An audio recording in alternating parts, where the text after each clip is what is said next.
ผู้เมียว่ะผู้ผัวเนี่ยก็ยันเมียไปเอาผัวไม่เลยก็ฉัน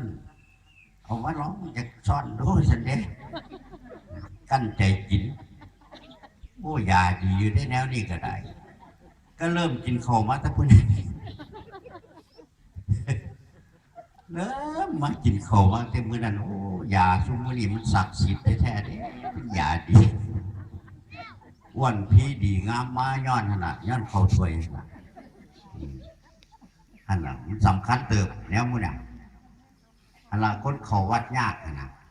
มันเป็นแนวนี้เพิ่นสร้างเฮ็ดมานิทานก็ได้สนุกเฮ็ดย่อผู้ใดเป็นผู้ผลิตมาแต่นี้อยากนำเห็นนี่นะเห็นตัวหนังสือว่าหลวงพ่อก็เปิดเห็นหลวงพ่อทิมยักษ์เทียหนังสือหัวนะแต่เดี๋ยวนี้ผมวิสิตแล้วเดี๋ยวนั้นเพราะว่าตาบ่ใส่บ่ได้แล้วบ่เห็นนุ่งกำลิ้นนั่นน่ะกำลิ้นมันจากอยู่เจ้าของมันมีกำสร้างมาปิ่นมาได้พานมันเฮ็ดนี่เขาบ่รู้จักเด้เนาะการเฮ็ดบุญเฮ็ดบาปบ่รู้จักเขาเรื่องไงอันละอันนี้โอ้คันได้บ่ที่ไหลว่าไปเรื่อยๆมันไหลหลวงพ่อ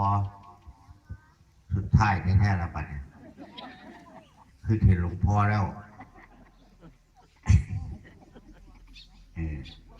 เน้นกับหลวงพ่ออยู่ร่วมกันปัดนี้หลวงพ่อมาทำวัดสวดมนต์จ้าเที่ยหลวงพ่อนะเพิ่นว่าเพิ่นเก่งแล้วนะ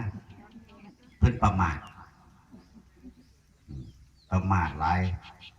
ทำวัดสวดมนต์แล้วแต่ลูกศิษย์ลูกหาที่เฮ็ดแล้วอย่างไปเพิ่นสั่นแล้วก็นอนอย่างเดียวเนาะเพิ่นประมาทนะหลวงพ่อในว่า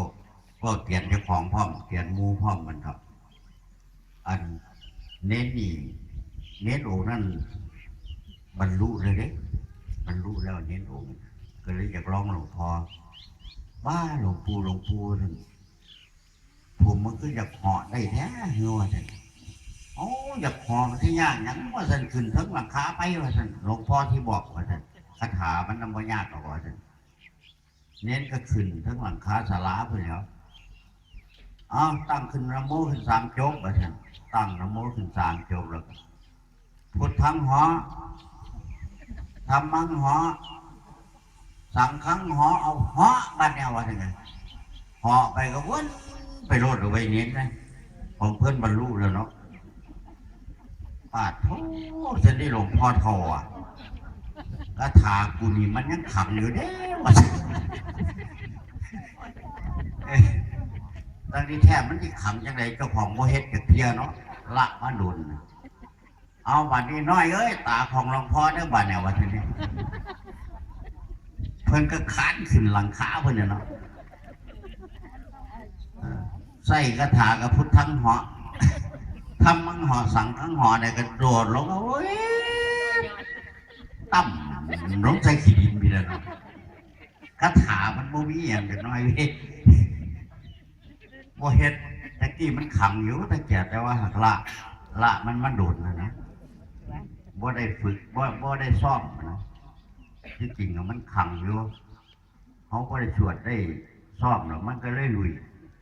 เขาคือกันนั่นแหละไทยเขาคือกันท่านมาเอาพืชปฏิบัติมารักษาศีลมาภาวนาเนี่ยขั้นใจเขาก็จิตจอมันก็บ่ขังเลยลุยคือกันท่านหลวงพ่อที่เราที่อ่อนเนาะที่เนาะนั่นแหละอ่อนเนาะเลยเลยเว้ย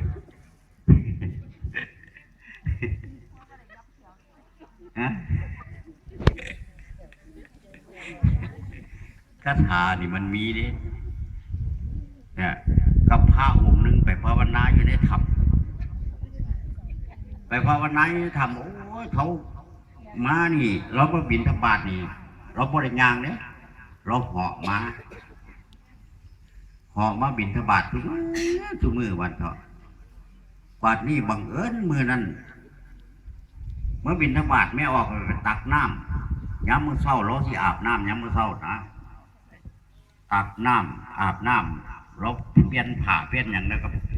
บื้อสินพี่แปะไปแล้วตาเพิ่งก็ปิ๊บลงมาเลยตัวจิตตกกันแล้วบัดเนี่ยจิตตกกับหรือสีองค์นั่นก็เหาะตกต้นลงหินเพื่อแล้วบัดซื้อมือห่อมาเนาะมือนั่นจิตมันตกงั้นมาห่อมาไปกลับเรายางกับถ่ำร้อน7 มือยังไง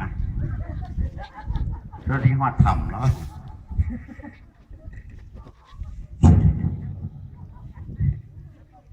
แต่ว่ามันอยู่เป็นกับห้องรักษาอยู่กับห้องปฏิบัติก็นั่นแหละเขาคือกันนี่เตียนไว้ครูบาอาจารย์ทุกองค์คือกันเตียนเจ้าของพร้อมคือกันไอ้เขามันจะไปคาบการภาวนาสวดมนต์การประพฤติปฏิบัตินั่งสมาธิเดินจงกรมนี่เฮ็ดไปรวดจังไหนมันที่ขังอ่ะแล้วกินแล้วก็นอนก็กินว่าจะของขังแล้วโมเมนต์นี่บัดเอาของแท้ไว้มันพลาดเนี่ย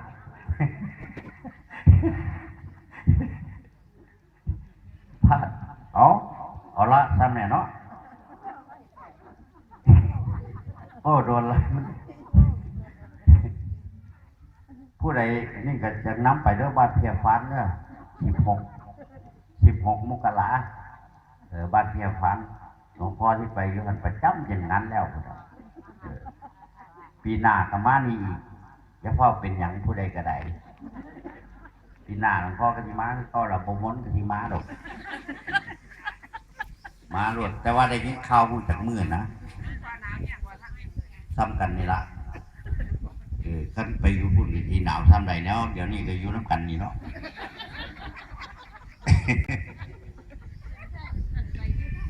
มือหลวงพ่อมันหนาวซ้ำกันนะซ้ำมือน่ะบ้านแต่คืนซ้ำมือเศร้านี่แหละแต่มือวานนี่หนาวเท่ามือนี่บ่ท่าน